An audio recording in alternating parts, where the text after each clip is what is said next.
पहले तो ये समझ लें कि मुसलमानों का नया साल मुहर्रम से शुरू होता है। मुहर्रम शरीफ से इस्लामी साल का आगाज़ होता है।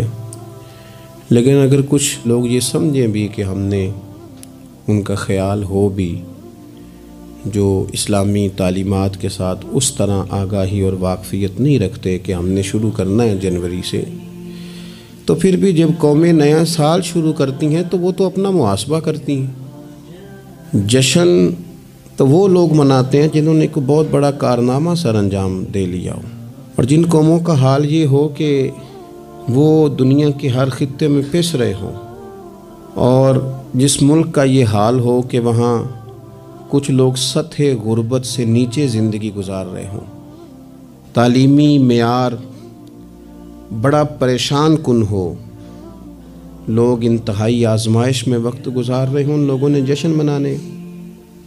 हमारे तो ज़िम्मे ये था कि हम हिसाब करते कि ये साल गुज़रा है, कितनी नमाज़ें मेरी रह गईं, कितने खैर के काम थे जो मैं ना कर सका।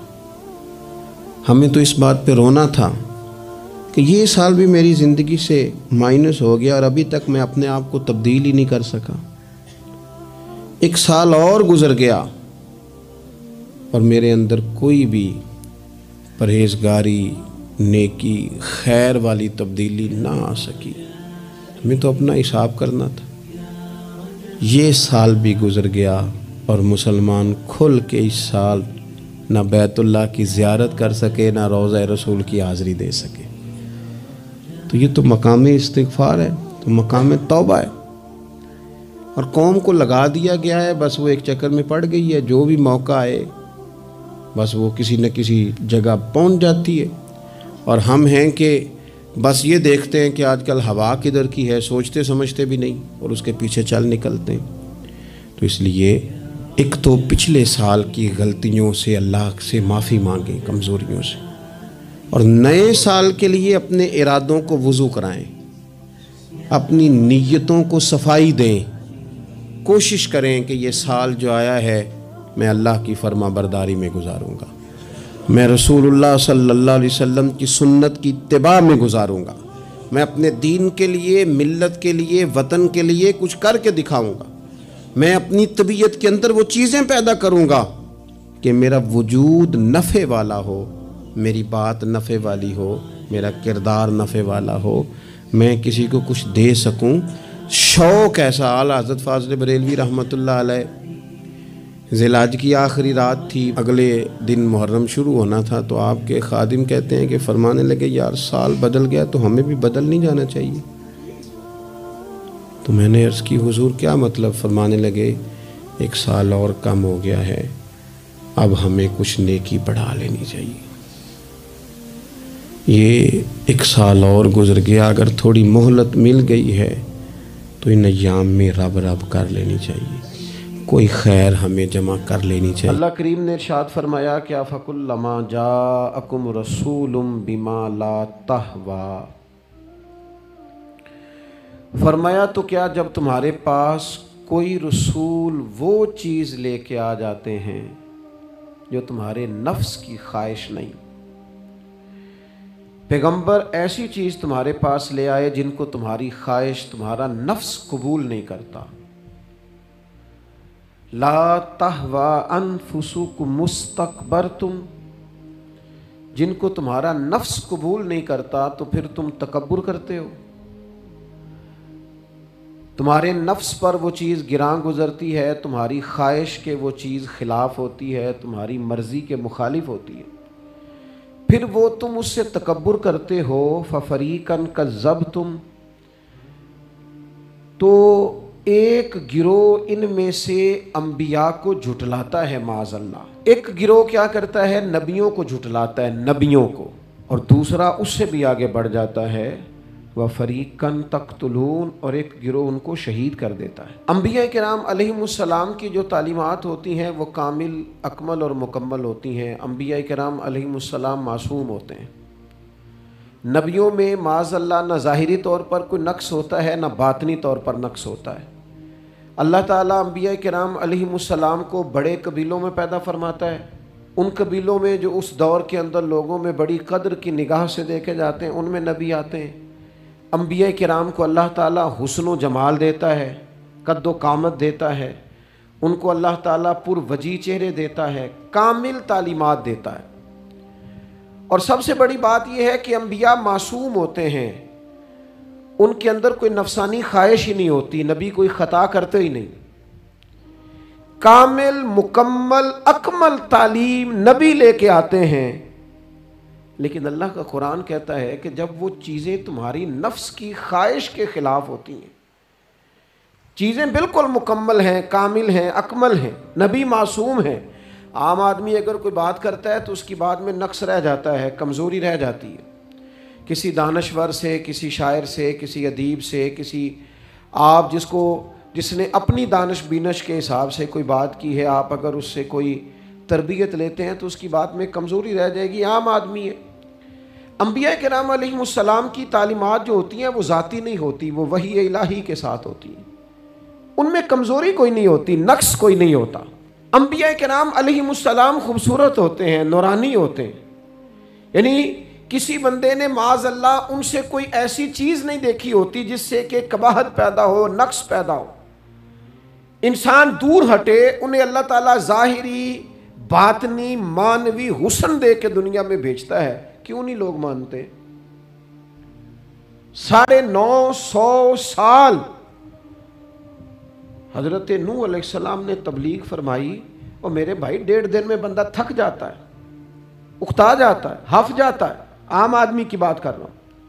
950 साल तबलीग की, और तबलीग करने वाला बंदा कामिल है, मुकम्मल है, अकमल है, दर्दमंद है, सोना है।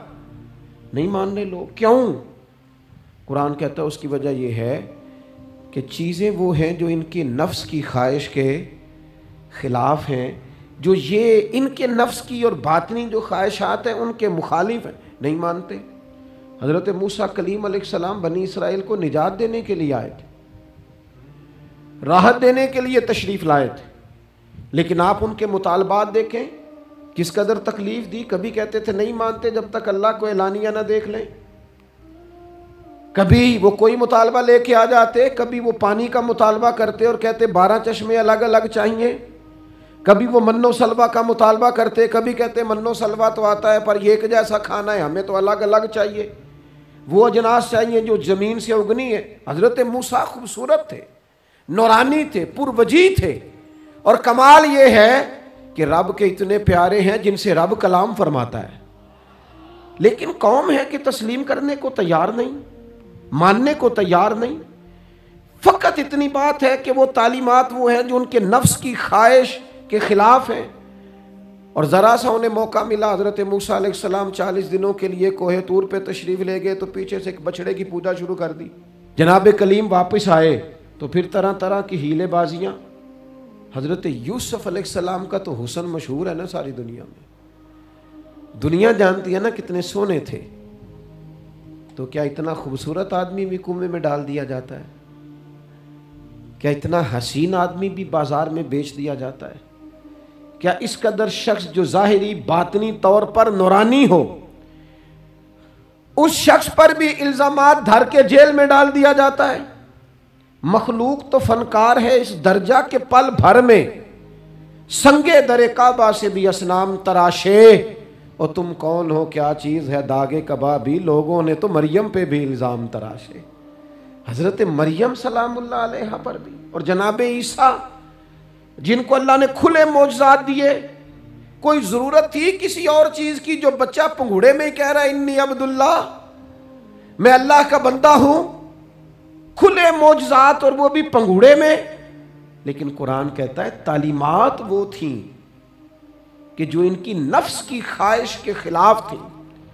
लिहाजा नफ्स की ख्वाहिश, वो जो एक जगह पे कुरान मजीद ने कहा ना कुछ लोगों ने नफ्स की ख्वाहिश को खुदा बना लिया, वो चूंकि ख्वाहिशात नफसानिया के खिलाफ थी।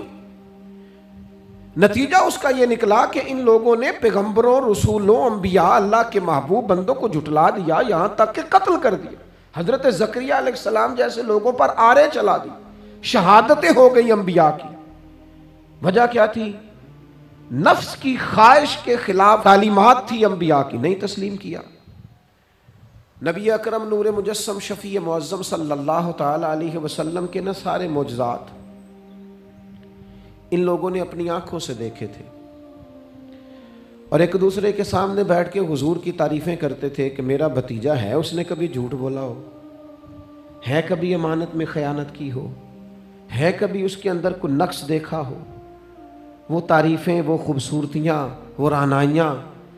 लेकिन जब हुजूर ने ऐलान नबूवत किया ना, अब वो जो ख्वाहिशात नफसानियाँ थी ना, वो जो बातन के अंदर ख्वाहिशात मचलती थी, मैं सरदार हूँ, मेरे ढेर सारे गुलाम होने चाहिए, मैं किसी को अपना दामाद कबूल नहीं करता, लिहाजा बेटी को जिंदा दफन करूंगा, मैं ये कैसे कबूल कर लूं कि गरीब आदमी मेरे बराबर में आके बैठ जाए, बरादरी की ऊंच नीच कैसे छोड़ दूं।